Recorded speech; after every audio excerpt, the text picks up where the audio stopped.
everyone, this is Jimmy Perry with Learn About Homes. Today I'm here to answer a question, which is, how do you rent a cottage? Before I answer this question though, please like and share the video if it answers your question in detail, so go through it. And don't like and share it if it doesn't, because I don't want any favors. If it's right, it's right and it helps, which means that it will get likes. And if it doesn't, if it's not right, it doesn't help, which means I need to improve. So yeah.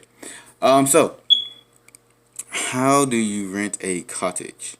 So you want to answer these questions ahead of time, so you want to know where you're going. So that tells you what you'll need. Obviously, there are essentials such as toothbrush, toothpaste, shampoo, toilet paper, ingredients for food, etc.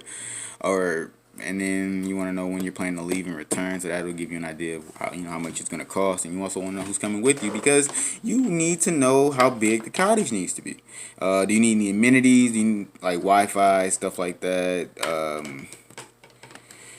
Then you want to check out some possible rental choices. Sorry, you want to ask around but the first one you want to that's a given. You want to see what your options are. Asking around, you want to know how long you want to know the length of time. When you send an inquiry, you want to ask like how long the property was listed, how long they've owned it, whether they stay there all year round, or if they use it for vacations only. If they or someone else will be available as a point of contact, that's important. What they expect from you as a tenant, what they expect the rental was canceled, what is provided inside of the property, what rule they have inside of the property. Obviously, another one that's very important. What if it's no smoking and you smoke and they get mad? Very important. It's like a hotel. So then you pick a room or you pick a cottage, and then you enjoy your vacation/trip. If it's your property, if you actually want to rent it out, you could use a rental agency. It's always an option. It's always an option. And they would make sure if one, it would help things go by faster, and they would make sure things go easier.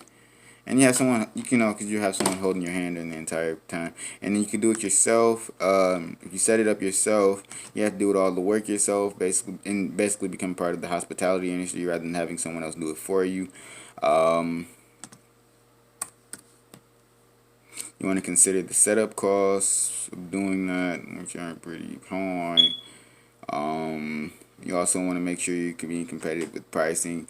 To explain this one, if you thought getting new items in your property would make you competitive, I can only wonder what you're going to have going through your head, what you're going to have going through your head when you set pricing. If you don't, okay, I'm not gonna read that verbatim. You'll want to set prices basically that renters will want to pay, and you'll have to consider these against other properties. That's pretty straightforward. You want to consider some cleaning services, because that's just something that people like. No one wants to be in a dusty cabin. It's like going to a dusty hotel room. It's like, bro, I paid $200 for this for a night, or for the weekend, probably for a night. No, I don't want to do that. So, it's just one thing. And yeah, pretty much it. Thank you for listening. You'll hear from me next time. Peace.